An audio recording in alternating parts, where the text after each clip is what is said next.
And I'd like to ask Mr. Sean Kidney, and he's the CEO of Climate Bonds Initiative. So, welcome. Welcome. The floor is yours. If you prefer, yes, you can use whatever. Oh, I sent a PowerPoint. I forgot entirely about it. Good. This is a very intimate crowd, so excuse me being jovial. This one works, right? So let me try that. Okay, so does everyone know what a green bond is? Or climate bond? Okay. Does anyone know what a bond is? Just checking. No, most people don't actually. So a bond is just a loan. Nothing more complicated than that, really.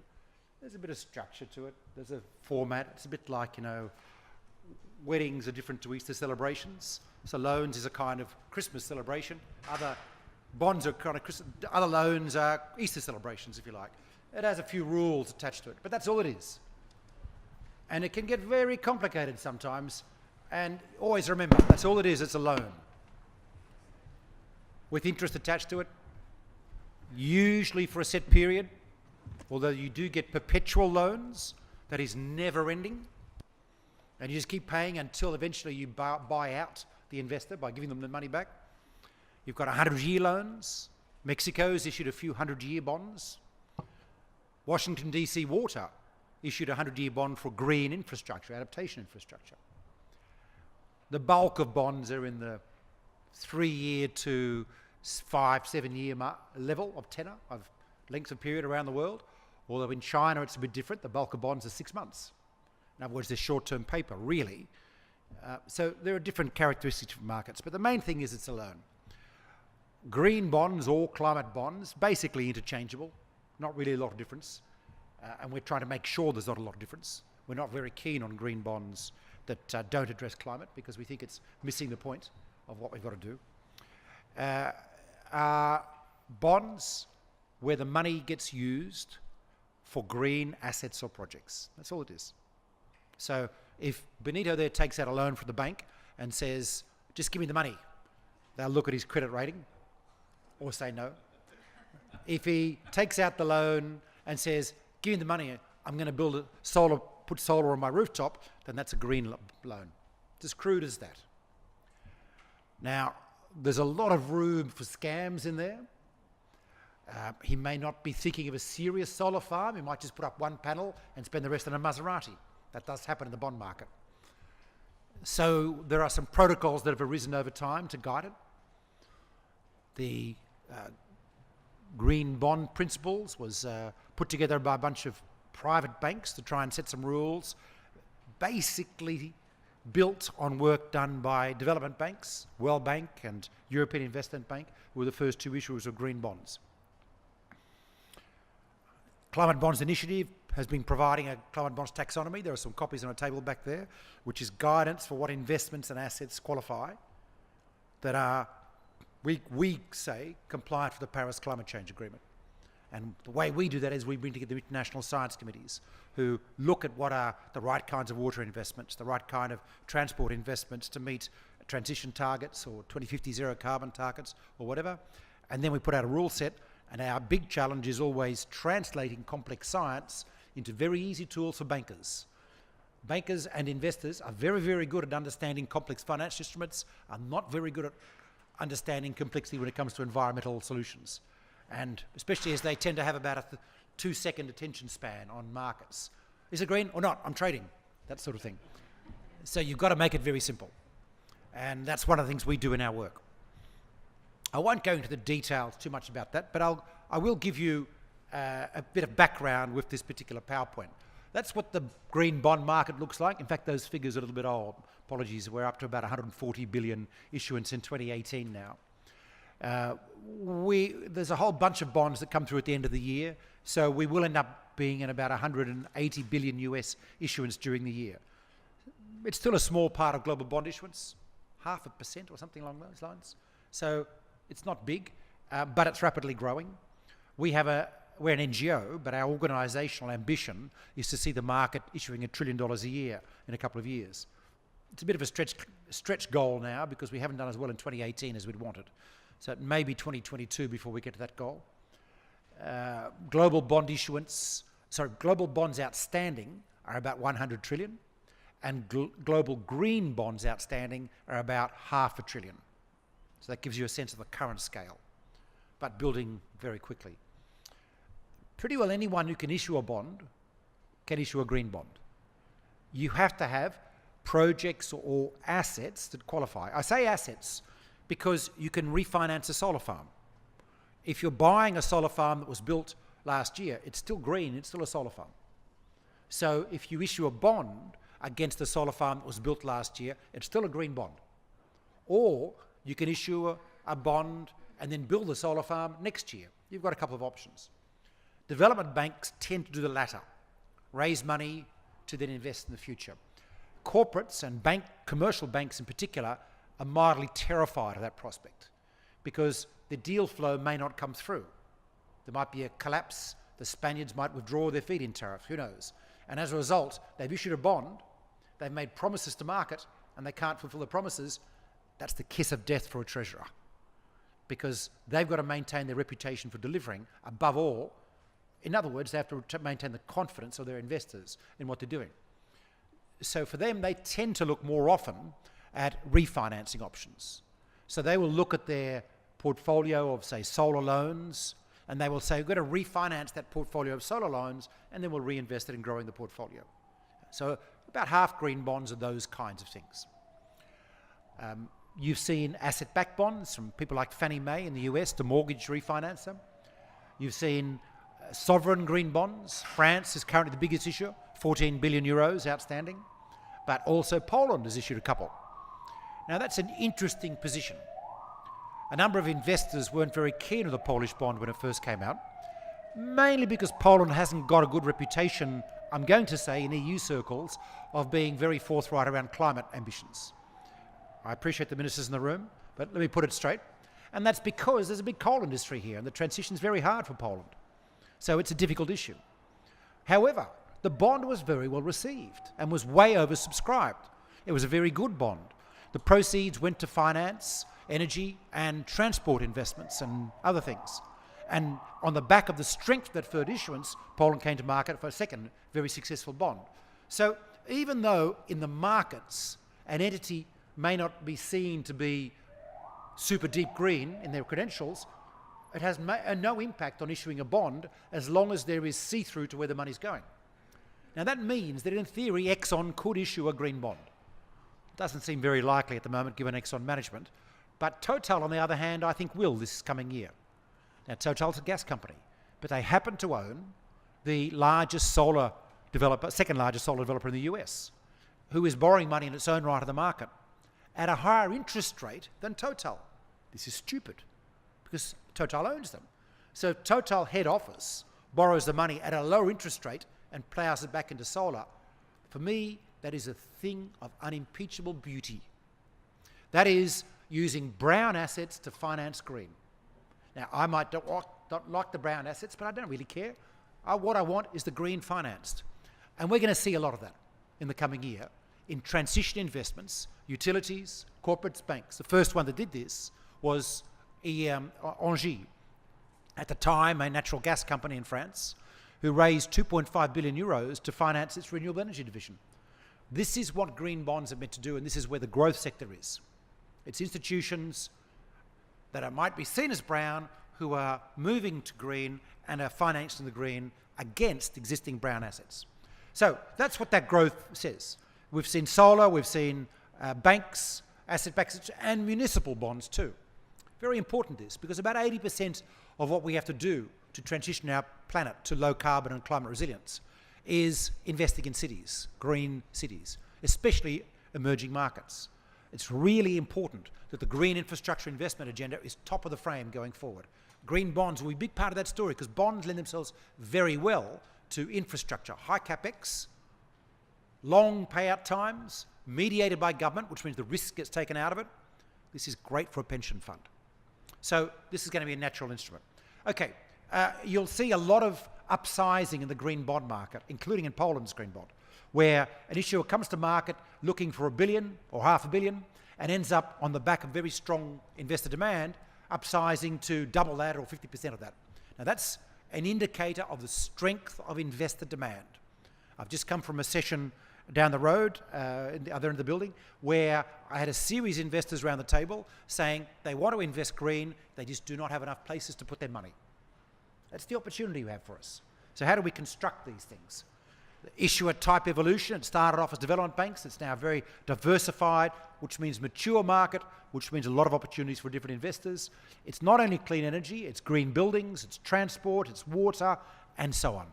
There's a wide variety of different kinds of things. If you look at our taxonomy, you can have a look at areas we're bringing into the market as appreciation of the contribution to the transition economy we've got to achieve becomes apparent. So, for example, broadband.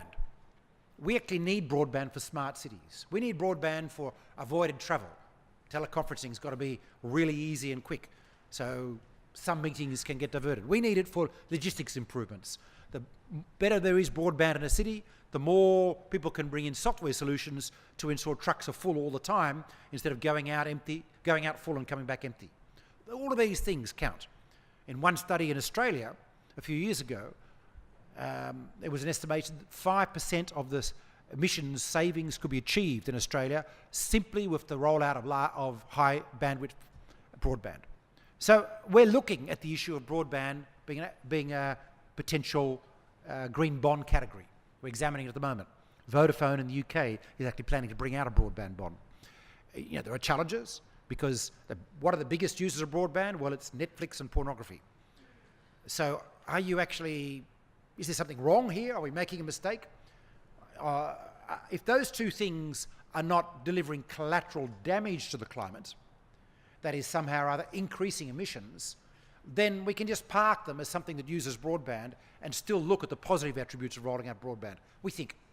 So that gives you an example of the sort of issues we're examining at the fringe. This is now moving into the European Union Technical Expert Group on Sustainable Finance, of which I'm a member, where we're developing a taxonomy, which will be part of a regulated framework in Europe.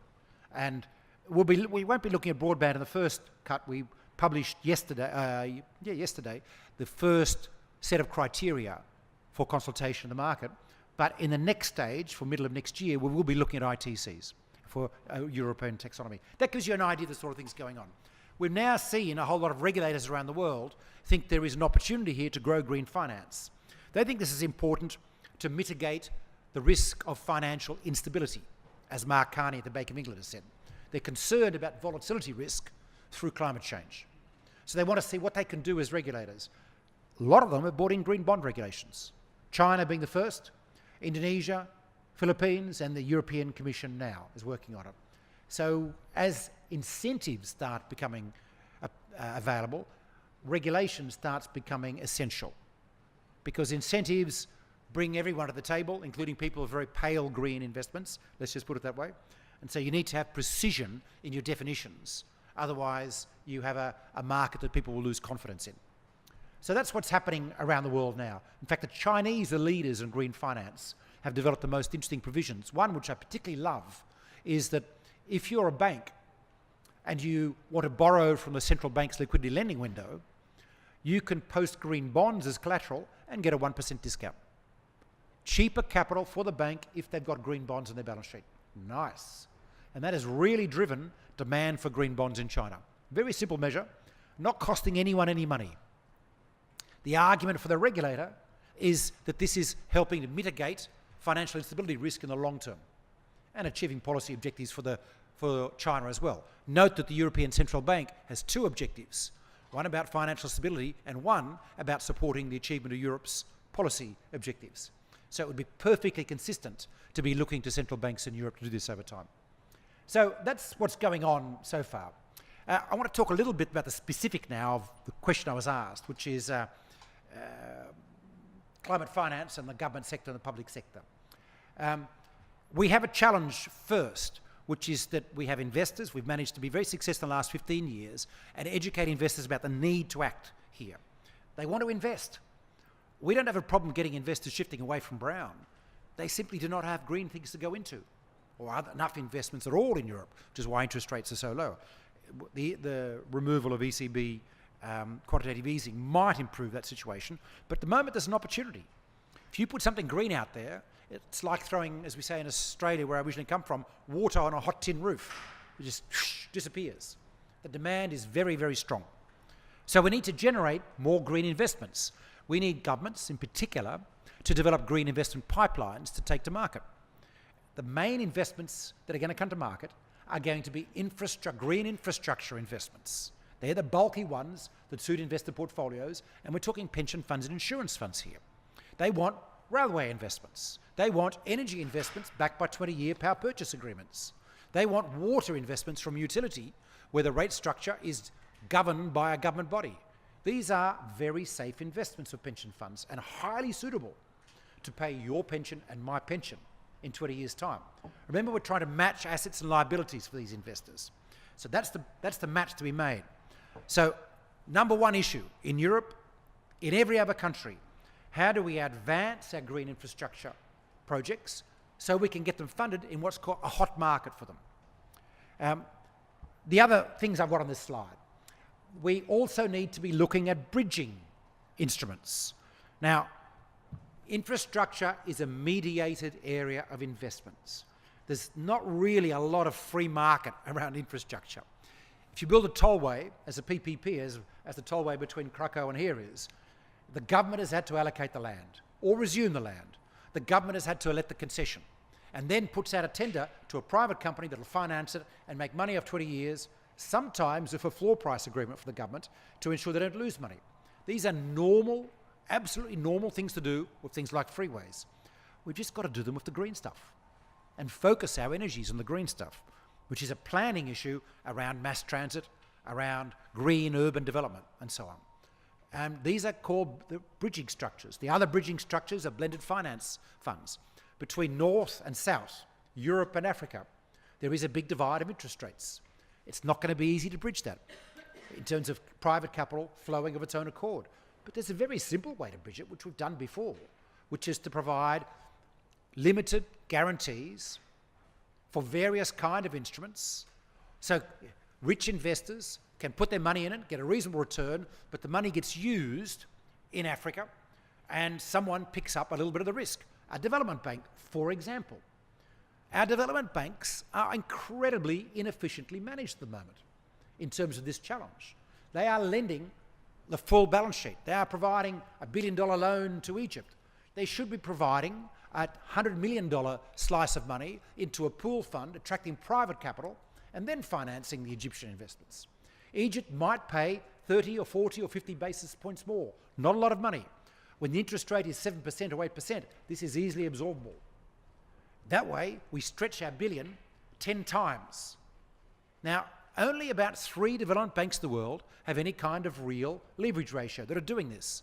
The EIB, the EBRD, the IFC, and now the Inter-American Development Bank is getting there. Nearly all the other development banks have very poor leverage ratios. Some of them have ambition now, African Development Bank, but they're not getting that. Why are we taking so long to solve this problem? It's an easy problem to fix, but it does require effort and attention. I can talk some detail about people who are doing this work, but that's something that's got to be done. Another thing that's got to be done is we need to be looking at the range of measures that governments can take that are fiscally efficient. And that's a really critical issue. Regulation. Europe has banned incandescent light bulbs. The big benefit of that, putting aside we don't have to make a decision when we go to the shop for a short term versus a long term, is that LED light bulb manufacturers have a higher credit rating. They can raise more money cheaply. It's as crude as that. Now, if you start thinking about all the different areas of transition that we have to achieve, if we can bring in regulatory or transition members, they actually help the financing of the alternatives that we want to be financed. I mean, there are financial sector measures too. In the 1960s, Japan legislated to make debt issued by electricity companies for nuclear senior debt. What that means is, if a nuclear company went bankrupt, because they're all private, then the bondholders who had nuclear bonds will get their money back before anyone else. This is very cool. Not that I'm a big fan of Japanese nuclear, put that aside for a minute, but the idea works. And what it meant was the cost of capital for nuclear went down. Nuclear is so high capex and so low operating cost that it made a big difference to the financing of that nuclear.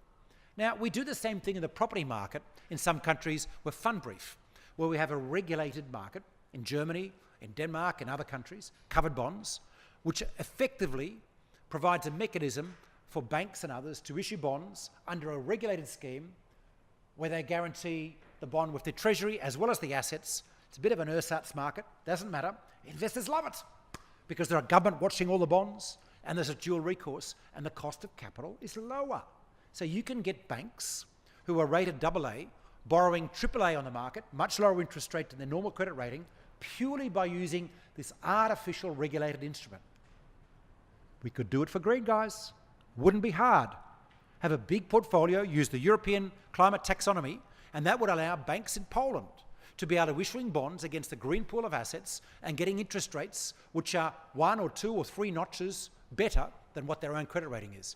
There's a whole panorama of ideas we can do around fiscally efficient incentives from government. There's an understanding we've got to push about narratives. We often miss the narrative issue here. Part of the narrative issue is that we're going to have to invest a lot of money in the next 30 years.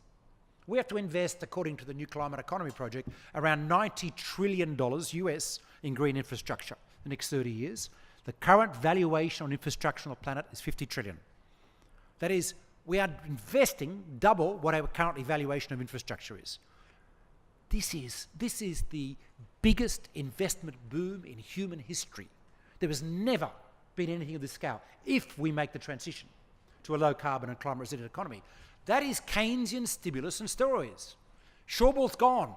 There will be no brakes on austerity if we shift to green in this kind of way. We will be investing vast amounts, but it'll be in infrastructure. This is not empty homes in Las Vegas. This is not 2008. This is stuff where there's a fairly strong correlation between economic growth and productivity. All we're doing is making choices about the right kind of infrastructure. We're making choices about the future we want to build. And all of those choices need to be in the context of the climate challenge we face. Now, this isn't a minor challenge. You know, the IPCC report of a few weeks ago says we have 10 years, and frankly, that was pretty generous, 10 years to get emissions turning down dramatically, or else we lose any chance to be able to affect climate. Climate change on current trajectories, 4 to 6 degrees average temperature rises around the world, about 10 degrees average over land, 20 degrees in the Arctic, is essentially a species-threatening incident. This has been called by climate scientists the sixth extinction. And it's not only because of our own ability as humans to wipe out animals, we've done quite well of a few animals in Africa doing that, it's because we're about to wipe out 2/3 of the remaining species with climate change. Because in really dramatic and volatile climate change, a whole bunch of things happen. One is landscapes shift faster than species can move.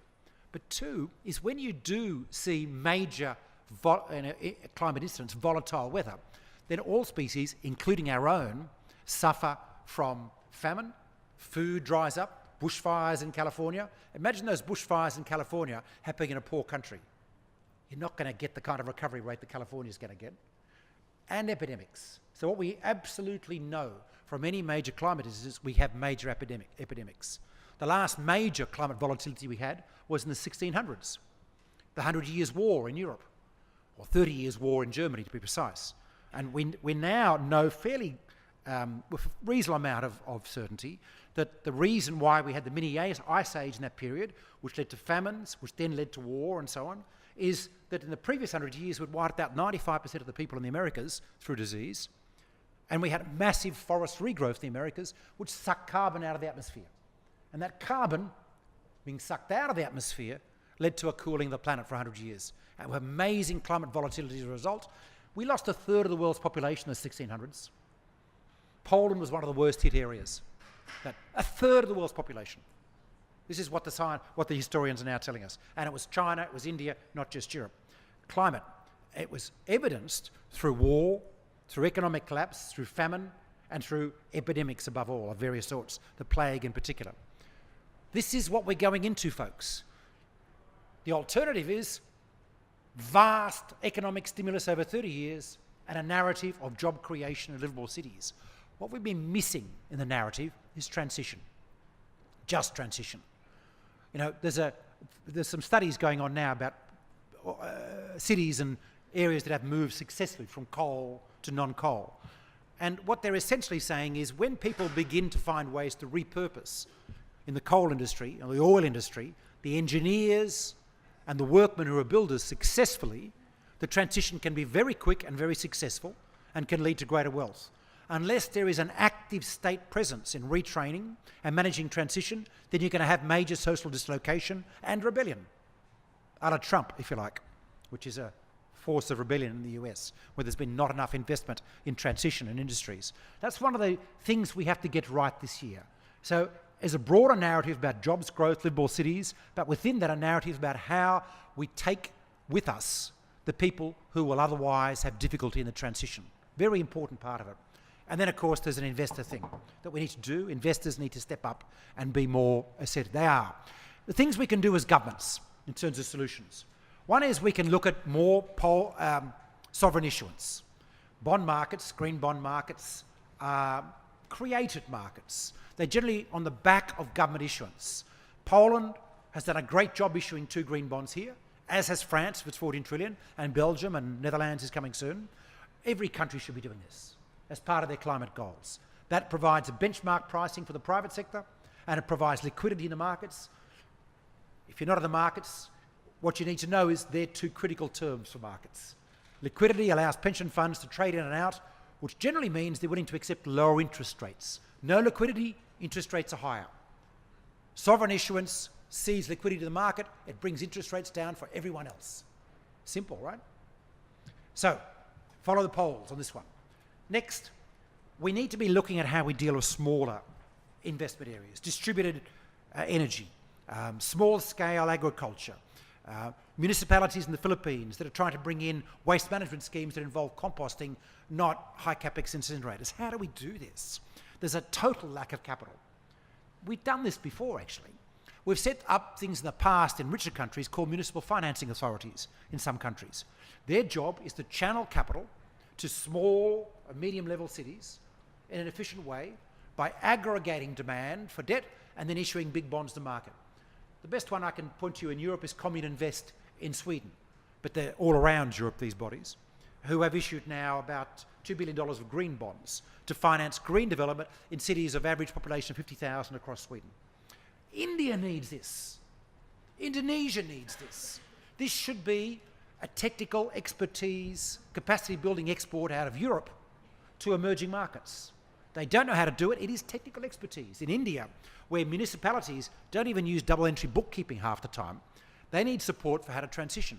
How do we do this? We set up a body, we give 5-year seed capital, we provide guarantees for debted issues for the first 5 years, and it has to do a bringing municipalities into the 21st century in their financial management, and then start issuing bonds cooperatively against their credit. That's the ambition. And they end up being cooperative financing institutions owned by the cities. We've got to do this in solar. The International Solar Alliance, we hope, will be working on it next year as a multi-country aggregation facility to refinance solar loans across tropical nations. We can do this in a whole range of areas. We need to be looking at insurance solutions. Government needs to be mandating some of these solutions. For example, in India, our big problem now is volatility of climate. It's going to affect every single small landholder in India. Frankly, it's going to affect every single small landholder everywhere. Where are we with the agricultural insurance solutions, parametric payout, that is instant payout? We can do this now. There's a solution like this in the US. Unfortunately, it's owned by Monsanto Bayer. It's not going to be rolled out in India, I can tell you. They're not very popular there. But India, as other emerging market economies could do, could be putting together consortiums, putting out tenders to international insurance companies to run these schemes, which essentially have a group insurance scheme across the farming community, either mandatory or available at a very low price, which links 2 things which we haven't been able to do in the past. It links satellite coverage of landscapes to understand weather incidence changes with what's happening on the ground with crops and financial flows. If you find that there's been a flood in Madhya Pradesh, and it affects certain farmers, you have enough resolution in satellites, including the ones run by India, to be able to say, oh, they're suffering, they need an instant insurance payout. In the Monsanto project, the check arrives, or the amount arrives in the farmer's bank account the next morning without the farmer asking. The decision to pay out is made by the monitoring authority. We can do this everywhere. So these are examples of things that we can do. All of these things generate cash flows. All of these things then allow green bonds to be issued to finance them and refinance them in the market. My last comment is transport. This is a particular bugbear for me. We have cities around the world where traffic is bad, where we've built them without regards to mass transit. Manila, Jakarta, Sao Paulo, Mexico City, where the air is bad because of cars, fundamentally. Delhi, where half the pollution is cars. All of these need mass transit systems. Mass transit systems are 100-year investments. The capital expenditure, the capex, is huge. It takes a long time to pay them off. You know, there's one city that made this transition with a fabulous model, which is Hong Kong. In there, the municipal transport company, MTR, builds subways which are financed by the property development they do above each station. They buy from the government the rights to build property, shopping centres, commercial buildings, apartments, to build these wedding cake stacks of buildings, very high, above each station, and they make enough money on that that they pay for the subway and they return a dividend to the government. You know, every emerging market has rapidly increasing property values. Every emerging market. Jakarta does, Lagos does. In all of these markets, this model can work. We could be taking Lagos from one light rail system to 60 subway lines in the space of 20 years with this model, with no funding required from the government. Imagine that in all of this string of 20 to 30 million cities we're building around the world. These are things that governments need to act. These are things that green bonds can finance, but of course the underlying work is what actually counts. Ideas for you. I'll stop there. Just remember, vast challenge, 100 trillion, 90 to 100 trillion is what they invest. 100 billion, the GCF promise, is kind of a drop in the water, I should say. It's too small to think about. Don't get me wrong, the Green Climate Fund could be issuing green bonds. I'm putting that out there in case you want to have an argument about it afterwards. I'm very keen on them doing it. But what we have to focus on is how we use all our public sector pools of capital to mobilise the pension funds and insurance funds to invest. That's the main game. That requires a strong partnership between public and private. That requires governments to act with the right planning, and rich governments, Europe, Japan, the US, to provide minimal selective guarantees, pools of capital repurposed to help private capital flow. That's it. This is not partnerships with Goldman Sachs. This is partnerships with PGGM or the German National Pension Fund that we're talking about here. If we do this, we've got a chance. It's the only chance, I'm going to say. There is no way we can even make a dent in the climate challenge by relying on public funds. There is no way we can make a dent in the climate challenge by relying on transfers from rich governments to poor governments. These are red herrings. Let's focus on what we've really got to do. Thank you.